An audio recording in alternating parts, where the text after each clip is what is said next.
Hello. स्वागत है आप सबका आज की इस क्लास में। तो आज हम अपनी पीवाई की सीरीज़ को कंटिन्यू कर रहे हैं और आज हम हिस्ट्री के इम्पोर्टेंट पीवाई क्यूज कवर करने वाले हैं। पहला सवाल है, which battle was the decisive victory of the British East India Company over the nawab of Bengal on 23 June 1757। हुआ गया था 23 जून 1757 को एक बैटल हुआ था between British East India company और बंगाल के जो नवाब थे उस टाइम पे, जिनका नाम था सिराज उर्फ दौला। ये जो नवाब थे इनके बीच में एक बैटल हुआ था, जो जिसके बाद ब्रिटिश ईस्ट इंडिया कंपनी जो है, ब्रिटिशर्स ने अपना एक डोमिनेंस बना लिया था बंगाल के ऊपर। तो इस बैटल का जो नाम था वो था बैटल ऑफ पलेसी। तो आंसर हो जाएगा option C. Where was the first British presidency established in India?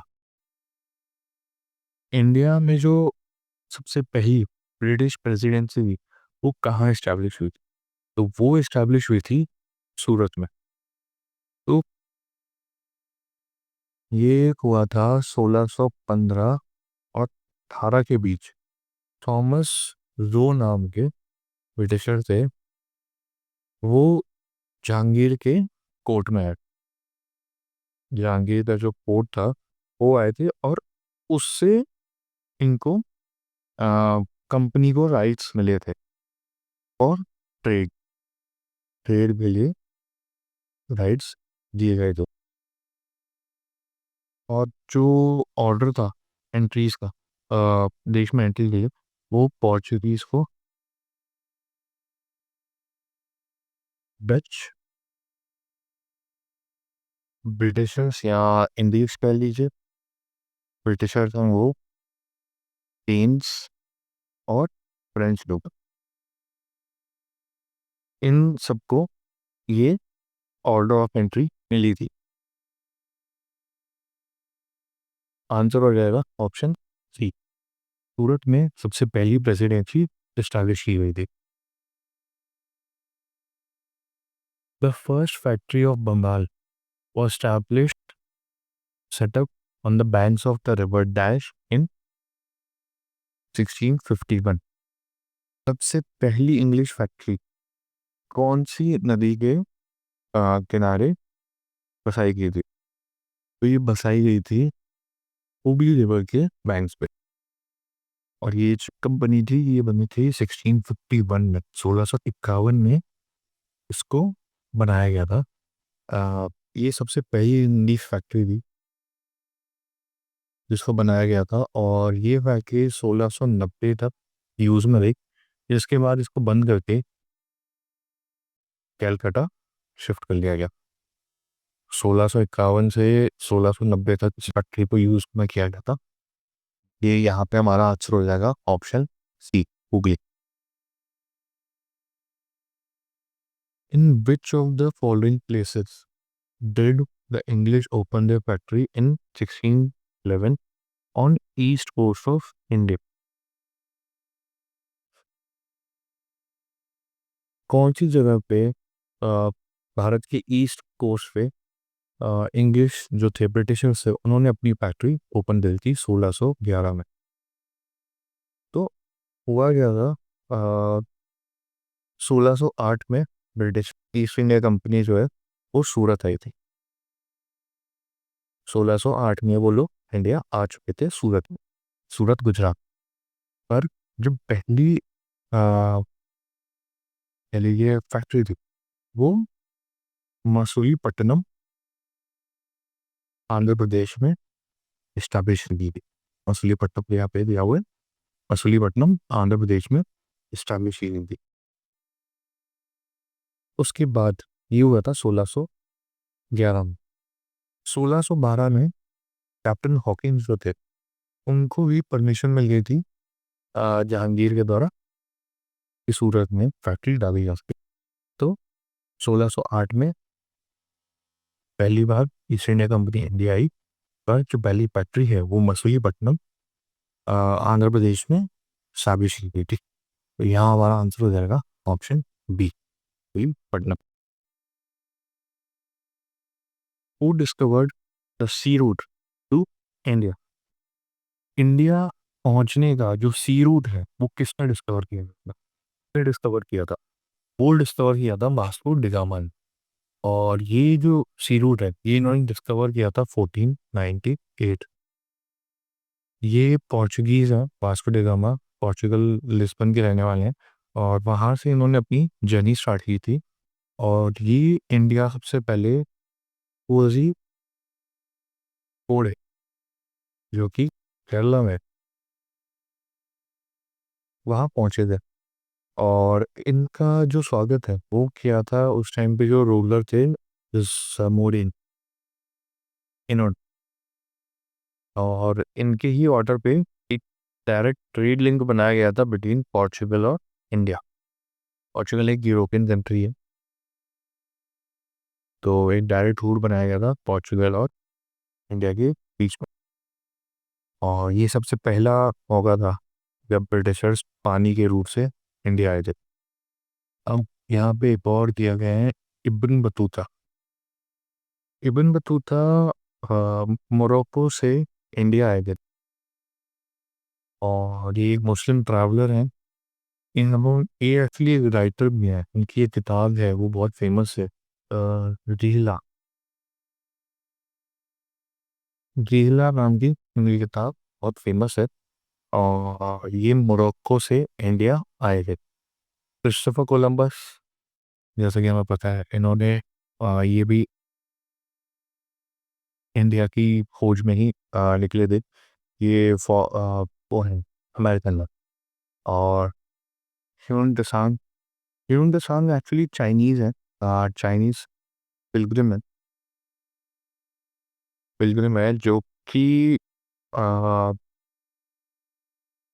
जो हर्षवर्धन राजा थे, हर्षवर्धन जी जो राजा थे, उनके टाइम में 1643 एडी में आए थे।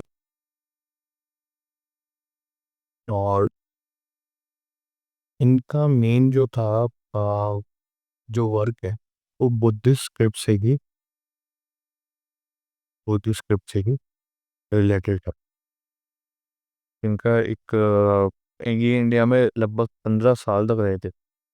और इन्होंने एक किताब भी लिखी थी जिसका नाम था CUP।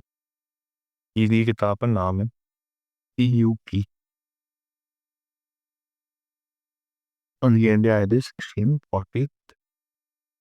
तो हमारा जो सवाल था, who discovered the sea route to India, answer हो जाएगा option A, Ibn but oh sorry Vasco da Gama. When was Goa captured by the Portuguese? Portuguese ने गोवा पे कब्जा कब करा था? तो हुआ क्या था, पोर्चुगीज जो थे उनकी एशिया की सबसे पहली जो टेरिटरी जिस पे उन्होंने पोजेशन अपना कायम किया था वो गोवा था। गोवा उनकी सबसे पहली टेरिटरी थी, और उसको कैप्चर किया था Alfonso de Albuquerque. Alfonso de Albuquerque नाम के वहाँ के जनरल थे, उन्होंने गोवा पे सबसे पहले कब्जा किया था। और ये जो हुआ था ये हुआ था 1510 एडी में। 1510 एडी में इन्होंने गोवा पे कब्जा कर लिया था। और कब्जा जब कैप्चर किया था तो उस वॉर में इन्होंने sultan of Bijapur, sultan of Bijapur है यूसुफ आदिल शाह, यूसुफ आदिल शाह जी को डिफीट किया था। ये जो ये सबसे मेन बेस बना था। उसके बाद आप देख लीजिए 1510 से 1961 तक ऑलमोस्ट 450 साल पोर्चुगीज ने अपनी एक टेरिटरी बना रखी थी इंडिया में। 19 दिसंबर 1961 वो गोवा आज़ाद हुआ था। तो तब तक ये पोर्चुगीज के अंडर में ही रहा था। तो यहाँ पे हमारा सही जवाब हो जाएगा 1410 AD, option C. The famous explorer dash wanted to come to India but instead landed on the shores of America। कौन से एक्सप्लोरर थे जो इंडिया की खोज में निकले थे पर अमेरिका के शोर्स पे पहुंच गए? तो ये एक स्पेनिश एक्सप्लोरर थे क्रिस्टोफर कोलंबस। ये 1492 में इंडिया की खोज में निकले थे पर अमेरिका पहुंच गए थे, और इन्होंने अमेरिकन को रेड इंडियन नाम दे दिया था। तो 1492 ईयर मॉडर्न को याद रख लीजिएगा। और किसने ढूंढा था? Christopher Columbus, option C. In which city of India did the East India Company set up their first trading centre? कौन से शहर में ईस्ट इंडिया कंपनी ने अपना पहला ट्रेडिंग सेंटर बनाया? तो जो पहला ट्रेडिंग सेंटर था वो बना था 1600 AD में सूरत पोर्ट पर।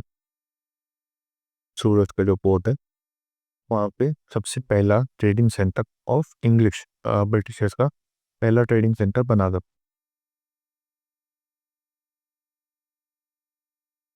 और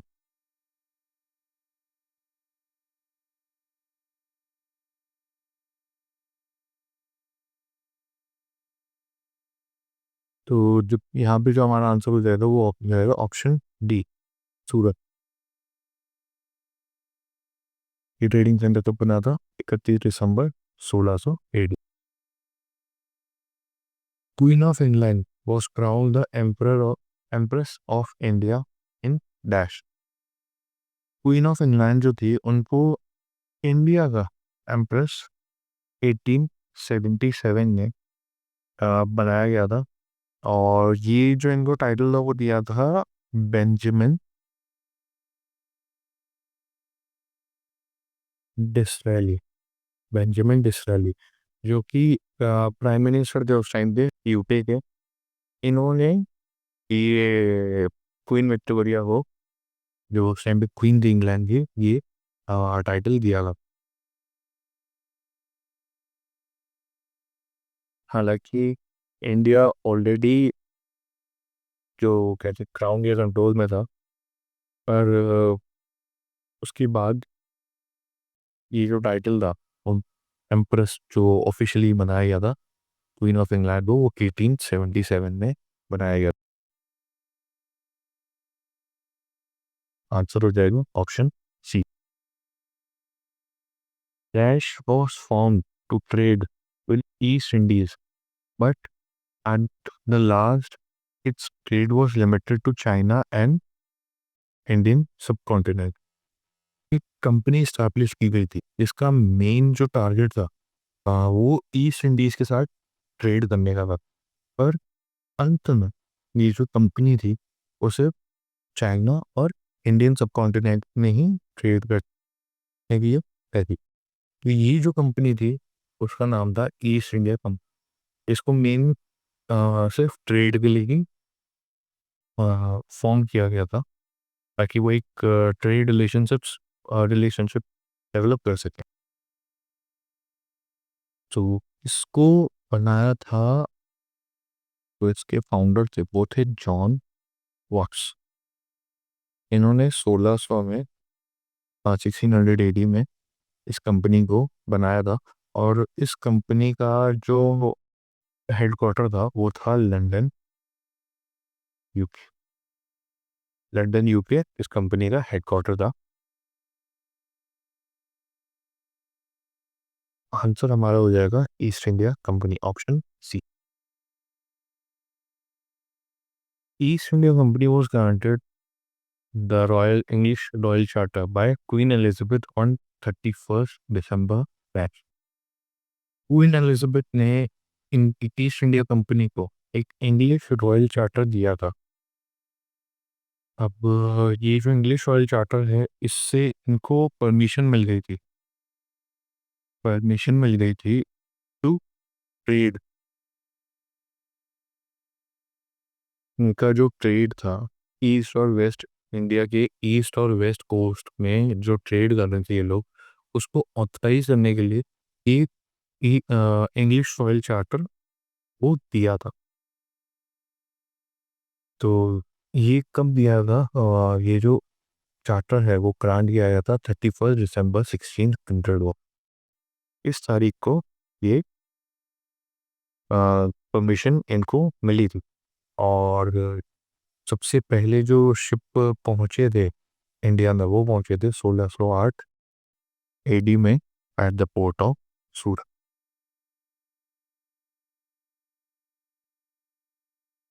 तो यहाँ पे आंसर हो जाएगा option B, 1600। Who was the ruler at the inception of East India Company? जब ईस्ट इंडिया कंपनी आई थी, उस टाइम पे इंडिया के अ, जो रूलर थे वो कौन थे? वो उस टाइम पे जो रूलर थे रूलर थे उनका नाम था अकबर। अकबर के टाइम पे अ, जो कंपनी है ईस्ट इंडिया कंपनी है, उसका इंसेप्शन हुआ था। और इनको जो मेन परमिशन दी थी टू ट्रेड, वो दी थी जहांगीर ने।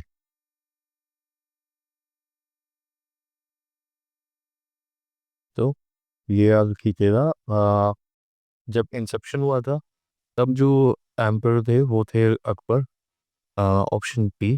पर इनको जो ट्रेड की परमिशन दी थी वो दी थी जहांगीर ने।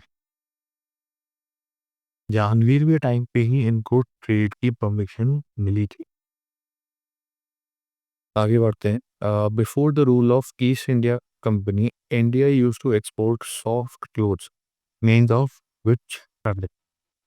इंडिया कौन से कपड़े का एक्सपोर्ट करता था ईस्ट इंडिया कंपनी के आने से पहले? तो ईस्ट इंडिया कंपनी आने से पहले इंडिया जो है वो बेसिकली स्पाइसेस,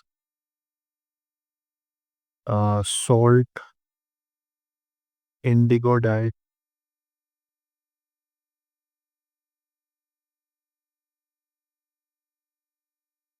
और सिल्क और कॉटन, इन सब चीज़ों का बेसिकली ट्रेड करता था।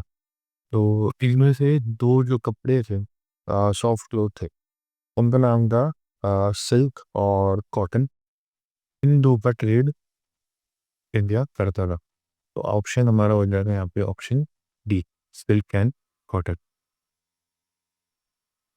British East India company established itself during dash in India. जो मेन एस्टैब्लिशमेंट था ये ब्रिटिश ईस्ट इंडिया कंपनी का, वो इंडिया में हुआ था 1600 टू 1612 एडी के बीच। इस टाइम पे ही इनको परमिशन मिली थी टू ट्रेड बिटवीन इंडिया और यूके के बीच में। ब्रिटिशर से इसके बीच में ट्रेड की परमिशन मिली थी, और वो परमिशन किसने दी थी? Queen Elizabeth the first. इन्होंने ये परमिशन दी थी, और ये परमिशन दी गई थी 15 साल के लिए। बिया 15 साल के लिए परमिशन दी गई थी, जो आगे काफ़ी लंबे टाइम तक एक्सटेंड हुई। तो हमारा आंसर हो जाएगा option 1600 to 1612 AD. British East India Company was also known as tax. British East India Company को एक और नाम से जाना जाता था। जो ये नाम है, ये उनके जो फाउंडर थे, जॉन वॉट्स, जिन्होंने इस कंपनी की नींव रखी थी, इनके नाम पे रखा गया था। तो यहाँ पे जो आंसर हो जाएगा वो हमारा हो जाएगा option B, John company. In 1600, Dash empowered the British East India Company to set up a trade post in India. तो जैसा कि मैंने पहले बताया था, जो ईस्ट इंडिया कंपनी है इनको एक चार्टर प्रोवाइड किया गया था, परमिशन प्रोवाइड की गई थी बाय क्वीन एलिजाबेथ फर्स्ट कि वो ट्रेड कर सकते। तो ये जो ट्रेड की परमिशन दी गई थी वो दी गई थी 1600 AD। आंसर हो गया option A, queen Elizabeth first. Before independence which one of the following was not a French colony? आज़ादी से पहले जो फ्रेंच फ्रेंच लोग थे उन्होंने कहाँ पे अपनी कॉलोनी एस्टैब्लिश नहीं की हुई थी।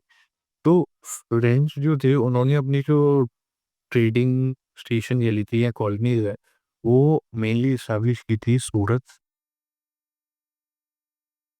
पौंडीचेरी और मसूलीपट्टनम।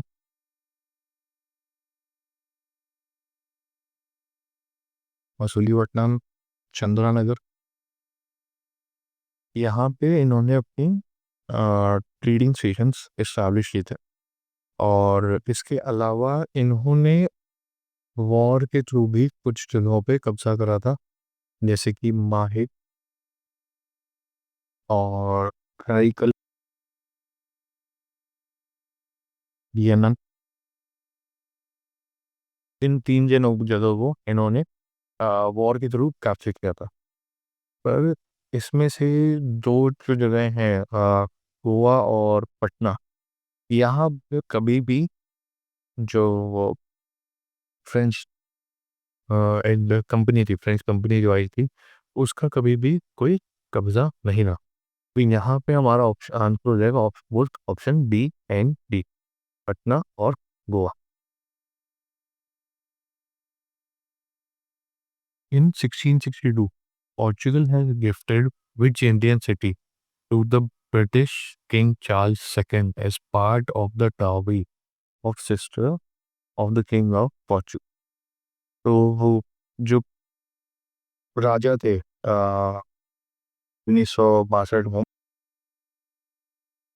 पोर्चुगल के, उन्होंने अपनी जो कह लीजिए जीजा हुए वो जीजा को एक इंडियन शहर गिफ्ट के तौर पे दे दिया था। और ये जो शहर था इसको 1534 में पोर्चुगीज ने जो गुजरात के रूलर थे बहादुर शाह से कैप्चर करा था इन द ईयर 1534। और इसको पोर्चुगीज ने जो शादी हुई थी किंग चार्ल्स सेकंड और कैथरीन ऑफ ब्रेगेंजा, उनकी बीच में जो शादी हुई थी उसमें ये शहर को गिफ्ट कर दिया। ये जो शहर की मैं बात कर रहा हूँ वो था बॉम्बे, इसको हम मुंबई नाम से भी जानते हैं। तो इसको 1534 में पोर्चुगीज ने पे कब्जा करा था by defeating गुजरात एम्परर, या जो रूरल रूरल कहती है बहादुर शाह, खुद को डिफीट करके इस शहर पे कब्जा करा था। तो आंसर हो जाएगा option A, Bombay. Where is Cape of Good Hope? Cape of Good Hope कौन सी जगह पे लोकेटेड है? तो Cape of Good Hope located है साउथ अफ्रीका में। केप ऑफ गुड होप इसलिए इम्पोर्टेंट है क्योंकि इसी टाइम पे जो पोर्चुगीज इसी जगह सॉरी जो पोर्चुगीज एक्सप्लोरर थे वास्को डिगामा इंडिया पहुंचे गए। वो पहले पोर्चुगल से निकले, केप ऑफ गुड होप पे रुके और फिर इंडिया पहुंचे थे। तो इसलिए ये जो केप ऑफ गुड होप है ये इम्पोर्टेंट बन जाता है और उन्होंने इंडिया विजिट किया था 1498 एडी में। आंसर हो जाएगा option B, South Africa. Arabian merchants had exported Indian goods through Red Sea and Mediterranean ports in dash countries. Arabian जो मर्चेंट्स थे वो एक्सपोर्ट करते थे डेड सी और मेडिटेरियन पोर्ट के द्वारा। और ये जो ट्रेड होता था वो होता था यूरोपियन कंट्रीज के साथ। यूरोपियन कंट्रीज के साथ ये ट्रेड किया जाता था। हम्म, तो ऑप्शन हमारा यहाँ हो जाएगा ऑप्शन बी। तो इसमें एक चीज़ और है कि ये जो ट्रेड होता था ना, ये सी रूट वास्को डिगामा जो थे, वास्को डिगामा उन्होंने एक तो सी रूट बना दिया था 1498 एडी में।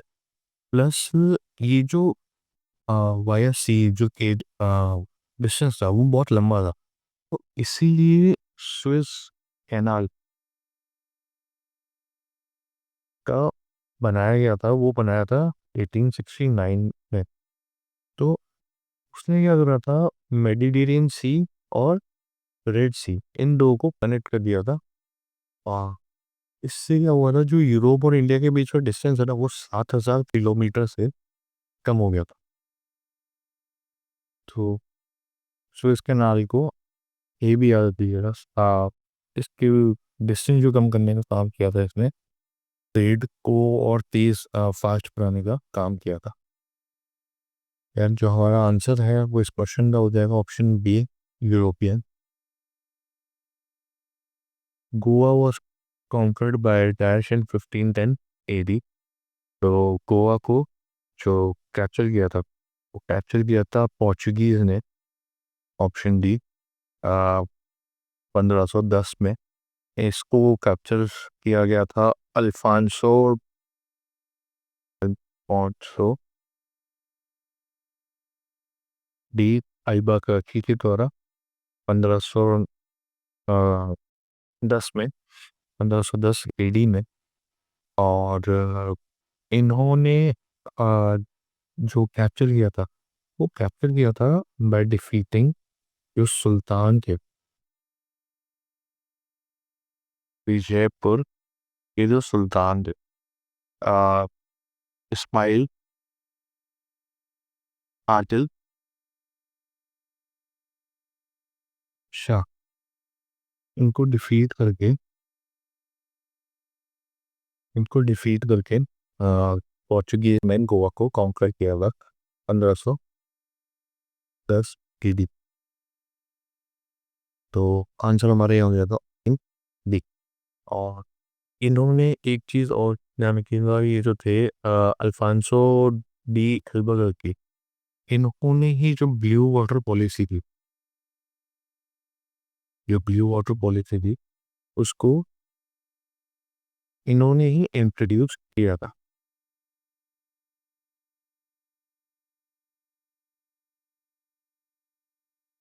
आज की क्लास में बस इतना ही। उम्मीद करता हूँ आपको क्लास पसंद आई होगी। अगर पसंद आई है तो प्लीज़ लाइक कर दीजिएगा, आ, इस वीडियो को ज़्यादा से ज़्यादा शेयर कीजिए और चैनल को सब्सक्राइब कर दीजिएगा। और कोई भी डाउट हो तो नीचे कमेंट करके ज़रूर बताइए। तब तक के लिए बाय बाय, मिलते हैं अगली क्लास में।